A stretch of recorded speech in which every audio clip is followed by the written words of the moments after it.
Today, I am live with a very special guest, Katie Stewart.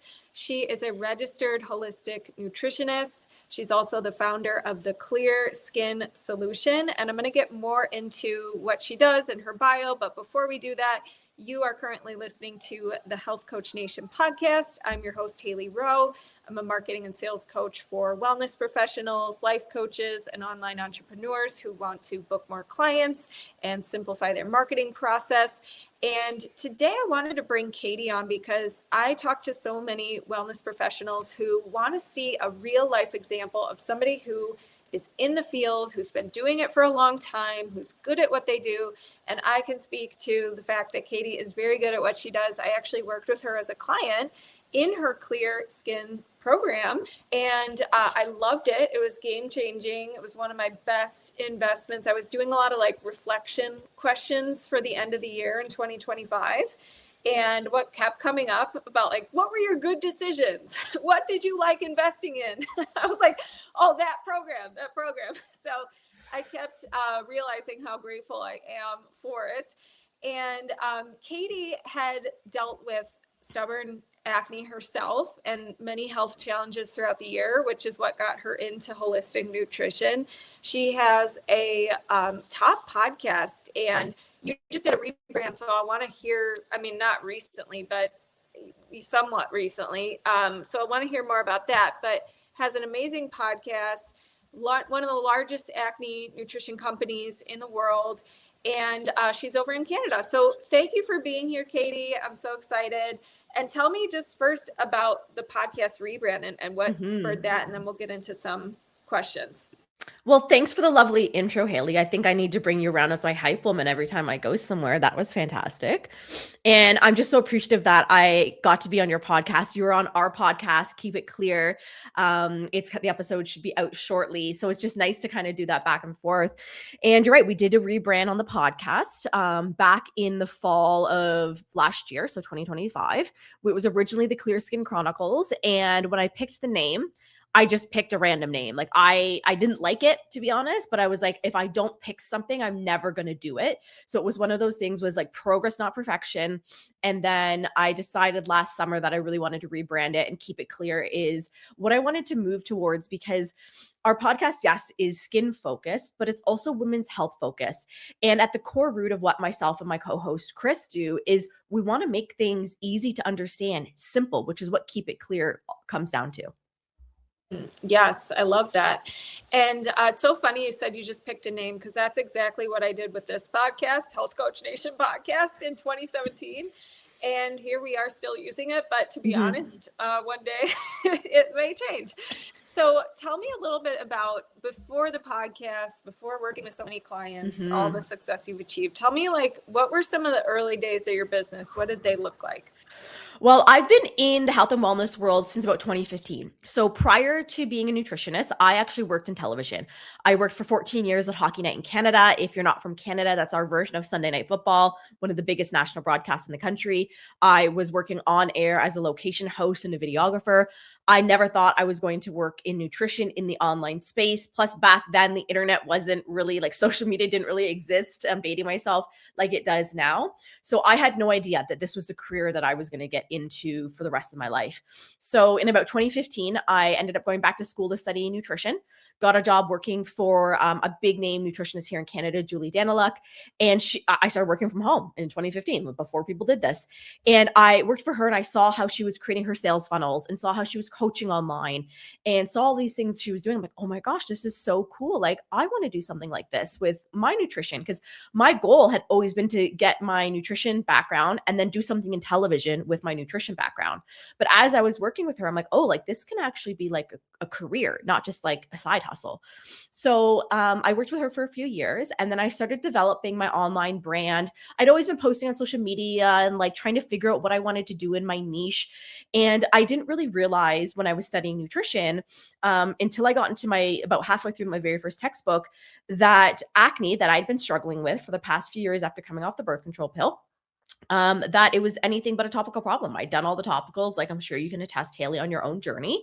And when I started to discover that acne was an external symptom of an internal issue, that's when I'm like, oh my gosh, like this is what I want to do. It's impacted my life working in television so much, my self-confidence, how I show up in the world. I want to be able to give that confidence back to women. So I really started launching the online version, because I've been working with clients before. Started launching the online version of my acne practice like late 2019. So come 2020, I was doing my very first masterclass or my first webinar back when people didn't really do this. And I remember doing my first masterclass, I had like 500 people register. I had like 250 show up live. I was like, oh my gosh, this is great. I'm doing so well. It was a few days before COVID hit. And all of a sudden COVID hits. I had probably 80 sales calls booked, not a single person enrolled, because I'm like, oh my gosh, this is it. I got to close up shop. This is not going to work.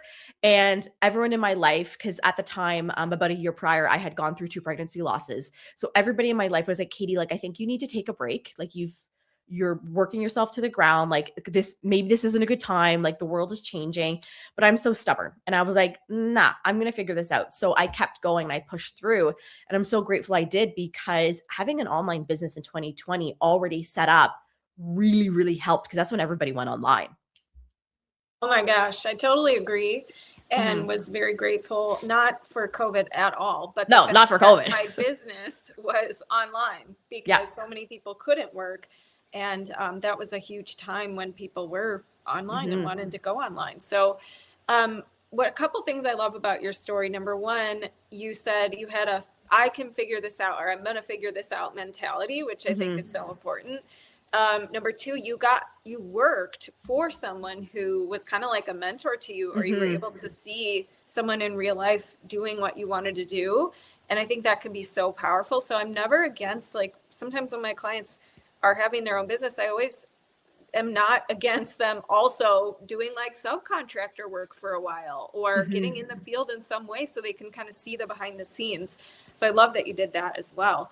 And then the fact that you had a 50% show up rate on a webinar, some people who don't know the general stats might be like, well, why didn't all 500 people come? But that is amazing for those of us who know like what's going on there. So now tell me a little bit about when you first decided like acne was going to be the topic you focus on with clients. Did you feel like that was a hard decision for you, or like was it just obvious that was your niche, or how did you take time to like decide that and own that?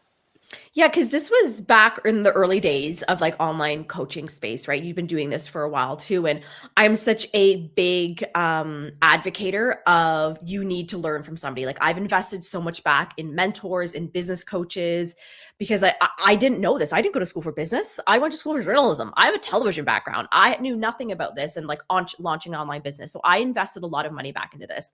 And when I first started this, I wasn't even thinking about acne. I was like, because how I got into the whole healthy living space was my mom bought me this book called There's Lead in Your Lipstick by Jillian Deacon, because I'm a big beauty girly. Like I had a 6-foot-long IKEA makeup table with all of the high-end like MAC and Big Sexy Hair and all of like dozens and dozens and dozens of skincare and hair care products.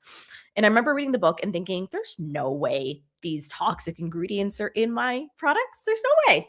And I sat on my bedroom floor and I started reading one by one. I'm like, oh my God, what do you mean there's hormone disrupting chemicals and cancer causing chemicals in what I'm using? So I say gateway drug into the health and wellness world was learning about toxins in my environment. So I originally wanted to focus on low tox living. This was like 2017, 2018. People weren't really into it quite yet.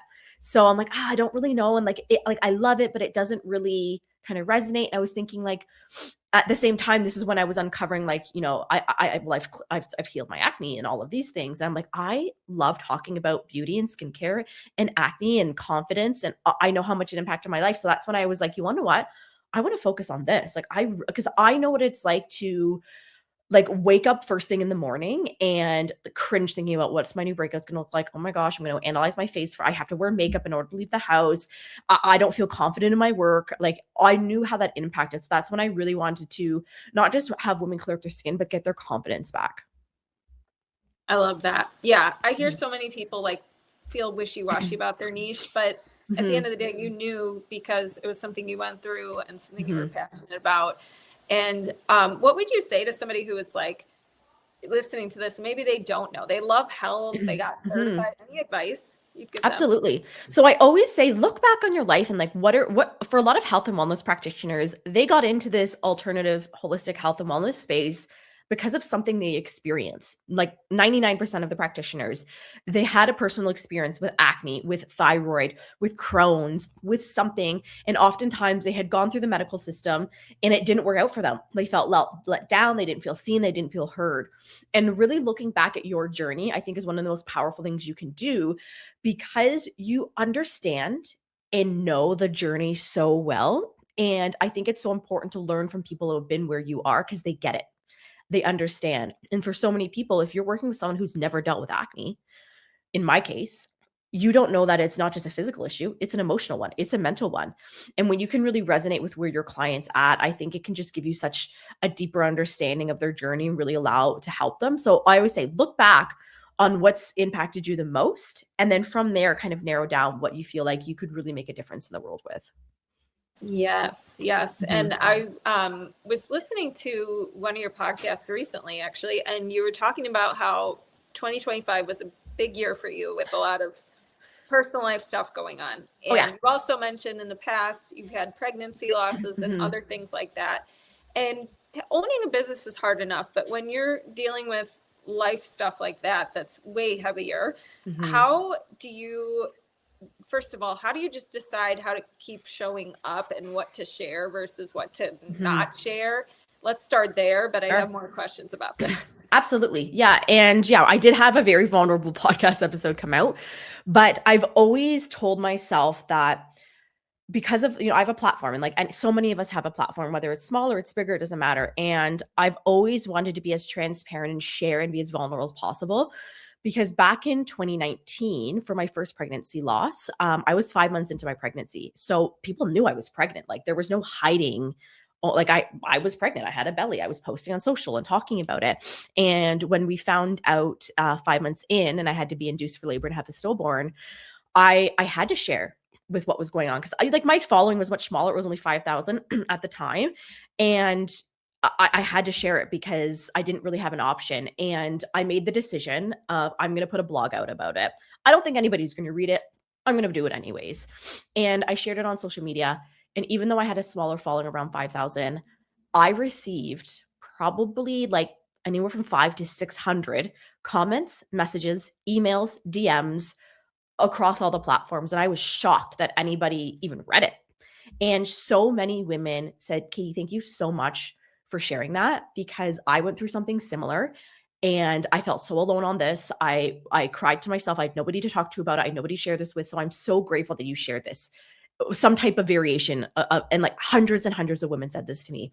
And from that moment in time, it really stuck with me of when you allow yourself to be vulnerable and just share, it allows other people to feel seen and heard. So I've always made a promise to myself that I always share and be as vulnerable as possible, even though it's not comfortable. Like it's not fun. Like the podcast I shared about how awful my mental health was and like all of that dark stuff. It's not fun, but when you're able to be uncomfortable allows other people to have that feel seen and heard. So that's why I've always shared as much as possible on my social media. And whenever I get those messages of like, Kitty, thank you so much for sharing this, like that's really why I do what I do, so other people can feel like that as well. Right. Yeah. And I think it's important that you were, obviously with the pregnancy loss, you shared Mhm. it kind of in the moment because it was recent and Mhm. obvious and all of that. But I think with some of the other things, you Mhm. probably waited till you processed it a little bit, right? Yeah. Yes and no. Like I've had 4 pregnancy losses at this point, and I had shared them. Like the first 2 I shared pretty early because people had known on like they were at 5 months and 13 weeks. I did have 2 losses early in 2025, and I waited like a few months to share it about that. And especially last year in 2025, it was a very difficult year. I think a lot of people struggled in 2025 if social media is anything to believe. That year of the snake of the shedding and all of these things being released. And I do sometimes wait until I've processed a little bit and maybe gone through it and like figured it out a little bit and like how I can share it and what I can share, because sometimes in the moment it's a little painful. But Mhm. even when I shared that podcast earlier, I think it was the last podcast of the year last year, and I like shared everything. I'm still working through some of the stuff that I shared about. I'm not on the other side yet, but I think just having that transparency, saying this is what happened, this is where I am in the stage. I haven't figured it out yet, and I'm still going to keep going. Yeah, I love that. Yeah. And I think the other thing though is it was probably hard to focus in your business and do the things you normally do. So how Absolutely. did you keep yourself doing what you had to get done when that was happening? Yeah. And so when I look over, because anyone that runs a business, it's not easy. It's not for the faint of heart. And there's a lot of ups. Like the ups are really high and the downs are really low. And when you're running a business, the thing that I've learned most is having resiliency is probably one of the most important things in business, is being resilient, because there are going to be things that go wrong. There are going to be like society is going to change, the economy is going to change, you're going to shift, like things are going to break, things are going to happen. You're going to make wrong decisions. You're going to make wrong investment. Like there's so much that happens, and being resilient and keeping going even when it's hard is what truly helps a business succeed, because it is easy to quit. And I've wanted to quit so many times over the years. I think like any entrepreneur, you're like, that's it. I'm done. I'm going to go be a librarian somewhere and not talk to anybody. And last year, it was probably one of the most challenging for me mentally. And there were days when I didn't show up. And it was kind of like this mental battle in my head. I'm like, you need to show up and you're not. And it was like this back and forth, but I work in the health and wellness space, like so many of you listening. And I had to remind myself that I need to practice what I preach. Like, I was like, if this was a client coming to me sharing this, what would I say? If this was my best friend coming to me and sharing this, what advice would I give them? Would I tell them you're being lazy because you can't physically get out of bed because your mental health is in the garbage? No, I would say you need to rest. Like you need to take care of yourself first. And I'm in a lucky position where I do have team members. So I really heavily relied on my team members, Paige and Chris and our other coaches, and they were so phenomenal. So I'm so thankful that I had them, because when I went through this back in 2019, I didn't have anybody. It was just me. So I had no option but to keep doing the things. Yeah. So I think this year I've learned that I need to give myself a little bit more grace, and that I think another thing that I don't think I've fully worked through it, but I've been ongoingly working through it, is we live in this rat race society here in North America where we think in order to deserve being success, you have to kill yourself to do it. You have to be exhausted. You have to be burnt out. And then especially when you go on social media and you see so many people being like, no, you need to keep going, even when you don't want to, like you need to do these things. So I think it's finding that balance between, yes, still getting the things that you need to get done, but also allowing yourself that space and grace to rest and recover, I think is really important. Yeah, definitely. And speaking of the resilience piece with the Mhm. business, what are some things in 2025 that maybe were unexpected, Mm. or you had to navigate, or that were Yeah. tough in the business, things like that? Yeah, 2025 was, I think, one of the most difficult years we've had in business. And I've heard this from so many people, because society and the economy changed so quickly.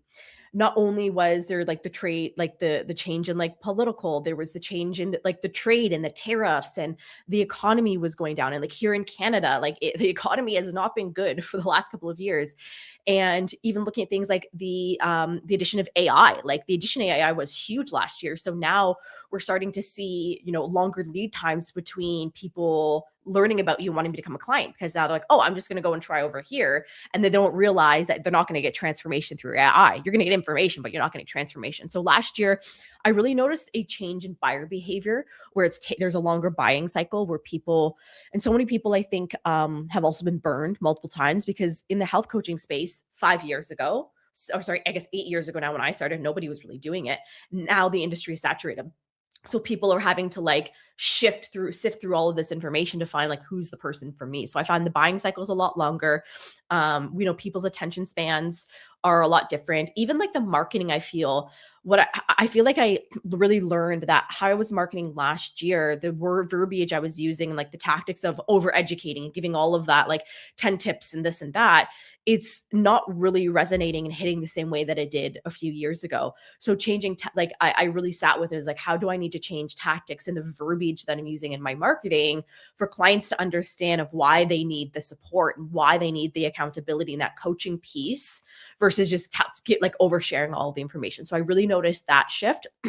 I really noticed a shift in like we have a very labor intensive program. So we had to, and a labor intensive program means a higher price point. So I had to figure out like, how can we still offer the same level of care while seeing if we can bring the price point down a little bit, because the economy wasn't allowing for the price point that we had always operated at. So I'm like, what can I do to lower that price point for people without losing the level of support and care that we want every client to have? So we had to shift that. And I had being an online business, and I had a troll on Reddit have the nastiest, horrendous, like 4 scrolling novels of everything about me personally, my business, my team. It was one of the worst things I've ever read. And like it was even saying things about how I was a joke for being a nutritionist and having miscarriages. It's like they really dark things that I had been thinking about myself to see it online. So that really impacted how my want to even show up, because it's so awful to see. I'm like, I don't want to show up, and like I don't want to put myself through this, and like this is just so not fun. I also had an issue with an agency that I was working out. I had paid an agency a lot of money to do something and it didn't get done.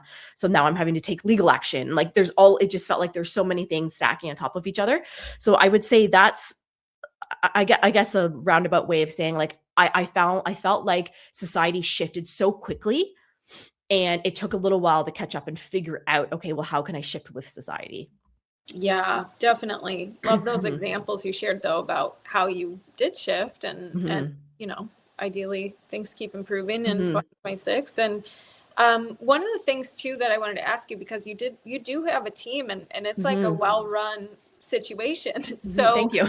what kind of systems or habits do you think have made the biggest difference for your business, and just also giving you your time back so that you can focus on what you need to focus on? I had grown our team to be pretty large. We were operating in about 20 core team members. I was working with probably another 2-3 dozen different contractors. And I felt like what happened is I became successful very quickly. And we were doing like 6-figure months was like our average, but our expenses I had 6-figure expenses with 6-figure revenue. And I'm like, I'm making all this money, but there's nothing left at the end of the day, because I don't have a business background. So I was like, just like, yes, let's add this in and let's do that. And let me delegate this out. And it got to the point where the ship couldn't sustain it anymore. And I'm like, okay, I need to figure out like, how can I run this business without having a 6-figure expense? How can I be smarter with what I'm doing? So this is where I started to really try to like lean out the ship. Like, what am I overspending on? What do we not need? And it got to the point where like our revenue had a massive drop last year. And I realized like, okay, like we need to shift what we're doing. I need to pivot. Like I need to change things. So I shifted how our team works. I shifted contractors around, and I actually ended up taking on a massive workload in the fall. So up until the fall, like I was doing really well with my work-life balance. And then in the fall, when we had shifted everything around the company, I ended up doing like 80, 100-hour work weeks. And I ended up being sick for 5 weeks straight in December. Shocking. Oh my gosh. Yeah. Shocking, right? My system's like, Katie, you can't work like that. Now we're going to give you 5 weeks of sickness and your body's going to calm down, whether you like it or not. So I'm now in that spot. We're going into 2026. I'm like, I don't want to feel like I did last fall. So how can I show up in a way where I need to get all of my things done? And this is where I've had to have some really big conversations with Paige and with Chris, who are my right and left hand. I'm like, okay, like what's realistic? What can I actually be putting on my plate? And it's like, do we need to pause some things? Like, do we need to hold on things? Like we can't be operating at that level that we were last year when we had tons and tons of help. How can we, restructure the business in order to grow it back to where I want it to be without killing myself? So that's where I've been really taking a serious look at priorities. And what I really love doing, and I do this probably once or twice a year, is doing a time audit. We're getting really honest with yourself of like, what are you actually spending your time on in a day? And it's, keep an open Google sheet or something on your computer. And every 15 minutes, you're logging what you did for those 15 minutes. Yes, it's tedious. It's kind of annoying to do. But then you can get really honest with yourself after like a week or two and be like, oh, damn, okay, I was spending a lot of, I didn't need to be doing that. Or, oh, look at, I was spent 30 minutes scrolling on social media when I didn't need to be. So I think it's finding those pockets of time and doing a time audit on yourself to see where you can get that time back. Yes, 100%. I use the app called Toggle, and Yes, it lets you time yourself, and then it it's sends great. you a report at the end of the week. So Mhm. it's super helpful. What about like, so this whole, yes, you're trying to figure out what your priorities are so that you Mhm. can slow down and not work 80 to 100 hours Yeah, per week, which preferable. is wild. How do you give yourself permission to slow down with, Mm. and because I know this is something that you've said you struggle with, Yeah. and I think I do too. I think type Mhm. A people do. We all do. So how have you gotten more comfortable with, it's okay if I slow down. Yeah. It's not the end of the world. Your business is going to be okay, etc. Mhm. I come from the world of television, so I'm a type A person. I'm a workaholic. I come from television where like a 12-hour day is considered short. So I was used to working 12, 14, 16-hour days. And I had translated that into the early stages of my business where I was working 12, 16-hour days. My husband, bless his soul, was doing all the parenting and all the things. And like I was glued to my computer because I am such a workaholic. And over the years, I really had to retrain my brain to say that again, just because society that we live in here in Canada and North America say that you need to be working 100 hours in order to be worthy and deserving of success doesn't mean it's true. So I had to start retraining my brain that it's okay to rest, that rest isn't lazy because again in my brain like so many of us type A people, especially women running households, I felt lazy if I sat down on the couch to eat something for 20 minutes instead of like sitting at my computer answering emails, going and switching the laundry over, like doing something on my to-do list, and really reminding yourself that your to-do list is never going to be at clear. It's not like you're going to finish your to-do list like, oh, that's it, I'm done. You're always adding more. So it's really retraining your mindset that not only is it okay to rest, but it's necessary, because if you just keep burning the candle at both ends, it's going to catch up with you. Like I relearned this lesson in December when I got very, very sick. Your body is eventually going to force you to slow down. So it's like, how can you shift that mindset to say, no, like it is okay. It is needed. And especially in the health and wellness world, we all know how important rest is and really prioritizing sleep. So this is where I'm like, okay, even though say right now I'm in that season in the business temporarily where I am working till say 8 p.m. every night. Once I close my laptop, I'm leaving my phone in my office to charge. I'm not taking it to bed with me. I'm going to read for, a half hour, an hour. I'm going to talk with my husband. I'm going to have a bath and giving myself that like downtime in order to really help my brain recalibrate. Amen. I love that. Mhm. What's one thing with your marketing that you Mhm. stopped doing that helped grow your business, that actually it wasn't bad that you stopped doing it? Yeah, so I feel like I had been doing kind of the same tactic that so many has been doing for so long, right? You have the Facebook ads to the lead magnet to your CRM to your email list to your sales call to your offer and etc. And I had been doing that same system and it was working really well for a very long time. And then I noticed last year it's like my Facebook ads stopped working. And I'm like what is going on? My messaging wasn't hitting. My followers were dropping. Like I don't understand what, like it was driving me crazy staying awake at night. And I realized that you can't just keep doing the same things over. You have to be shifting with the market. You have to be shifting with the economy and society in like people's attention spans. So while I still have my lead magnet, and I am working on getting my Facebook ads, reset up, but leaning into ManyChat has been so helpful because bringing in more of that organic traffic through Instagram is like comment X word and I'll DM you with a whatever, DM you the link. That's been really helpful for helping to grow our organic leads as well. And learning that I so like I said earlier, as I so often was like education heavy. It's like 6 reasons why your stomach acid is leading to acne. Now I realize that in order to get the client, get the individual from being just a follower and consuming my content to actually becoming a client where I can help them, because if they don't become a client, I'm not going to be able to help them. So getting them to become a client, I realized that I have to start bridging the gap between having all the information isn't enough for you to have that transformation. You need to know how to properly apply it in the right order in order to get those results and have the accountability and the coaching in place, because we can all start a health journey. That's easy. Starting a health journey, starting things is easy, but it's staying the course when you plateau when things don't shift, when you have a flare of your symptoms.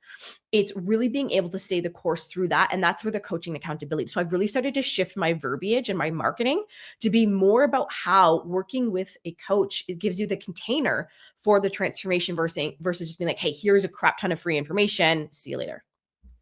Right. Yeah, exactly. And when you, I mean, as a business owner, I think a lot of us, especially when you started, you probably saw yourself more as I'm a health practitioner, not Yes, a business absolutely. owner, right? And you're having to make these decisions like, oh, my lead magnet's not working anymore. I need to shift. So how did you start to see yourself and trust yourself as a business owner? Because what I hear when clients come to me, and that this is partly why, is they don't know business, they don't know what they're doing, and they want someone to help them through that, but they don't see themselves as capable. Like they're like, they just never make decisions because they don't think that they can do it. So how did you start to like trust yourself as a business owner, make decisions, not stew on things? Or what advice would you give to somebody who's just feeling like stuck in that? For sure. Because when I first started, I resonated. I'm a registered holistic nutritionist. I went to school and I worked with clients. And very quickly, we had too many clients where I couldn't coach anybody. So I brought in additional coaches, and Chris being my first coach, he's still with us today. And in the beginning, because I didn't know, like I said, I have a journalism background. I don't have a business in marketing and all that kind of background. So I invested a lot in business coaches when I did not have the money to invest. I used lines of credit. I borrowed money from my parents, and actually I borrowed money from their lines of credit. And I did put myself in some debt in order to gain the skills. But that's just like you go to university. If you're going to college, university, you're going in debt to get yourself a degree in order to get yourself a job. And so I reminded myself that I was making an investment in my future. And for an example, I like to give the example of a restaurant. You're not going to go and just open a restaurant. Before you even get clients, you got to, like, before you customers, you're buying cutlery and you're buying chairs and you're buying equipment, and like you're going to be in the hole. So I reminded myself that I need to learn from people who have done this because I don't have the knowledge. And if I don't do that, I'm not going to be successful. So I invested a lot in business coaching, and I pretty much had a mentor or coach of some sort from 2017 until the end of like maybe January of 2025. And I got to the point where I'm like, okay, Katie, like, even like people on my team were like, Katie, I think you know a lot more than you think you do. And I think I just got really comfortable with having like a person to ask the things of. So last year I was like, you know what? I'm not going to have a business coach. Like I've been doing this for I've had a business coach for 7 years.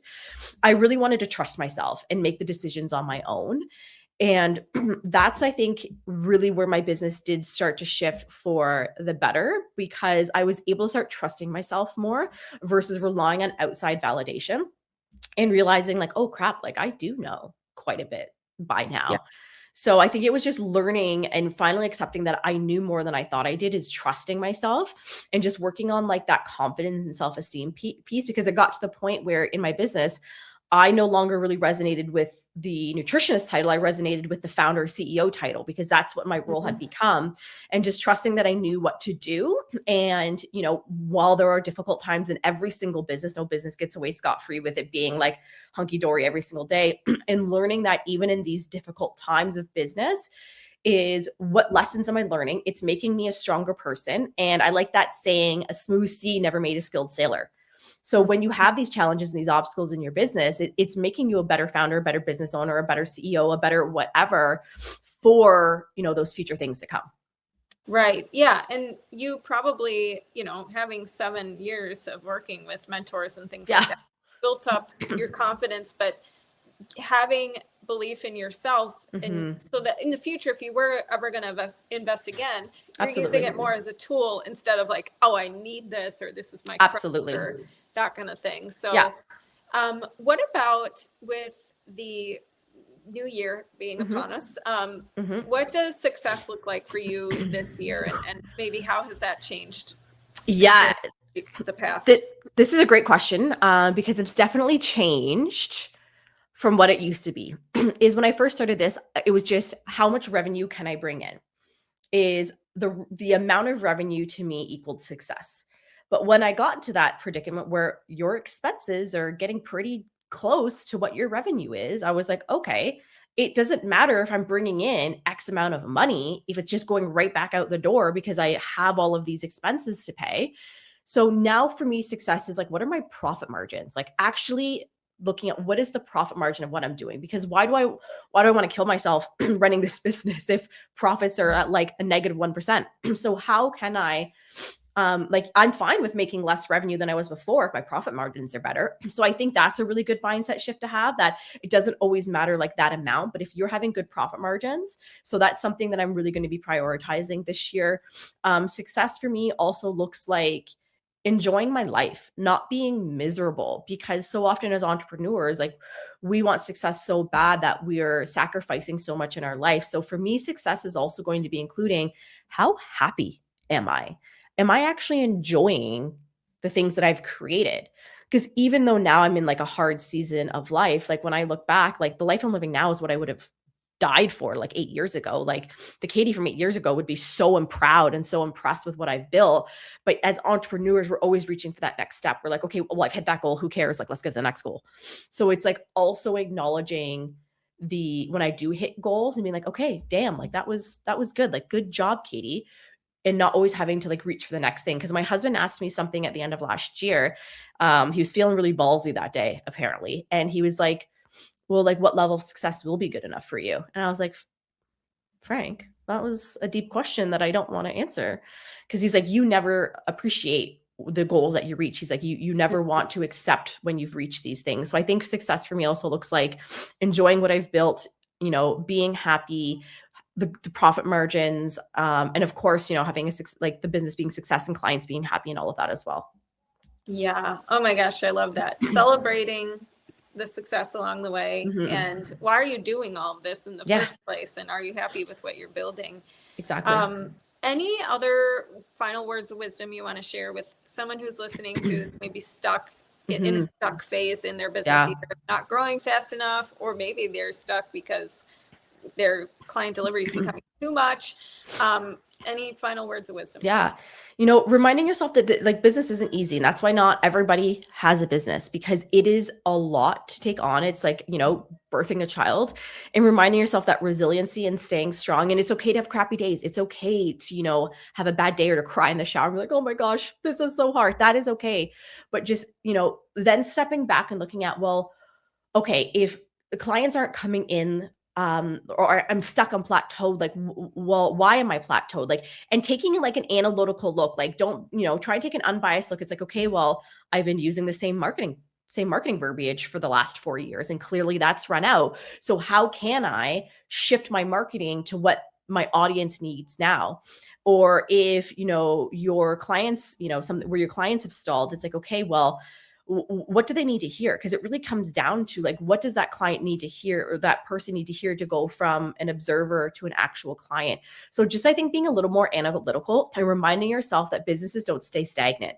They need to be ever evolving. And even your offer, like we've shifted our offer so much over the last year to really be more in line with what the client needs. And when your client load is, really high, it's like, okay, what am I over delivering on that won't take away from the success of what my client's doing? Like, how can I revamp things? How can I offer things differently? And also is like, how can I actually leverage AI in a way that like helps my business, but still remain like my business still remains human? So I've really been looking into like, how can I be leveraging AI in a way that will work for the company?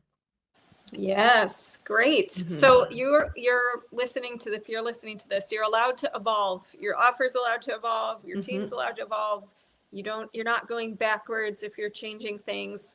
And for anybody also listening who wants the free gift of the day, I have my free weekly planning system. It's going to take you through how to prioritize the client generating activities and get out of the busy work. It's available at haileyrowe.com/time planning, all one word. And Katie, where can people check you out and stay in touch after this episode? At Katie Stewart Wellness across the board, YouTube, Instagram, Facebook, website. And then if you want to come check us out on our podcast, it is Keep It Clear, and it's available on all major streaming platforms.